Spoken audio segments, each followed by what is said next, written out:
തേങ്ങ വറുത്തതാണ് ഉണ്ടാക്കാൻ പോകുന്നത്. അരി വറുത്തത്. അരി വറുത്തതാണ് ഉണ്ടാക്കാൻ പോകുന്നത്. അപ്പൊ അച്ഛമ്മ ഇവിടെ സാമ്പാർ ഉണ്ടാക്കുന്നുണ്ട്. അച്ഛമ്മ ഇതെന്ത് കഷ്ണമാണ് അരിയുന്നത്? അച്ഛമ്മ ഇത് എന്തിന്റെ കഷ്ണമാണ്? ഇതെല്ലാ കഷ്ണമുണ്ട്. അപ്പം ഇവിടെ ഗായ്സ് അമ്മ ഇവിടെ അരി വറുത്തുകൊണ്ടിരിക്കുകയാണ്. അമ്മയാണ് ഞാനിവിടെ തേങ്ങ ചരണ്ടിക്കൊണ്ടിരിക്കുകയാണ് ഗായ്സ്. അച്ഛമ്മ ഇതാണ് ഗായ്സ്. അച്ഛമ്മ സാമ്പാർ കഷ്ണങ്ങളൊക്കെയാണ് ഗായ്സ്. വാവ്, സൂപ്പർ ആയിട്ടുണ്ട്. അപ്പൊ ഇതാണ് എൻ്റെ അമ്മ. അമ്മയുടെ പേരാണ് സുബിത പ്രജീഷ്.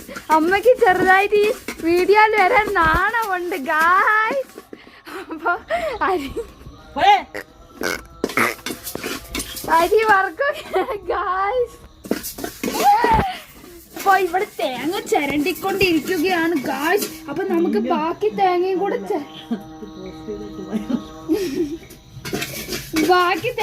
ചിരണ്ടാം ഗായ്സ്. നമുക്ക് തേങ്ങ നല്ലോണം ചിരണ്ടാം ഗായ്സ്. അപ്പൊ നമ്മൾ തേങ്ങ ചിരണ്ടി കഴിഞ്ഞിട്ടുണ്ട് ഗായ്സ്.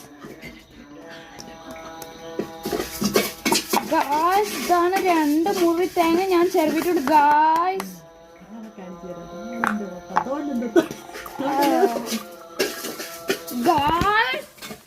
തേങ്ങന്റെ ടേസ്റ്റ് ഒന്നും പറയണ്ട. ഇത്ര അടിപൊളി തേങ്ങ നിങ്ങളുടെ നാട്ടിൽ കിട്ടുമോ? ഞങ്ങളുടെ നാട്ടിൽ ഇതിന് പറയുക തേങ്ങ എന്നാണ്. നിങ്ങളുടെ നാട്ടിൽ ഇതിന് എന്താണ് പറയുന്നതെന്ന് വെച്ചാൽ കമന്റ് ചെയ്യുക. അമ്മ ഇതാണ് ഗായ്സ്. അമ്മ അരി വറുത്തുകൊണ്ടിരിക്കുകയാണ് ഗായ്സ്. അച്ഛമ്മ ഇവിടെ ചേനയാണോ ചേമ്പാണോ? ചേന മുറിച്ചുകൊണ്ടിരിക്കുകയാണ് ഗായ്സ്. ഇതാണ് എൻ്റെ അച്ഛമ്മ. എൻ്റെ അച്ഛമ്മയുടെ പേരാണ് ശ്രീമതി ഗായ്സ്. ഇതൊക്കെ സ്വർണ്ണമാണ് ഗായ്സ്.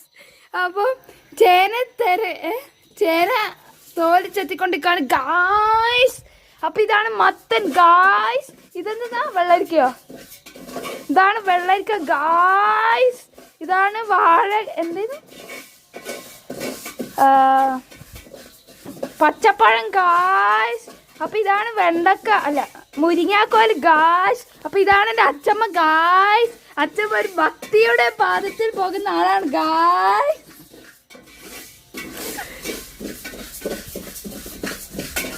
അമ്മ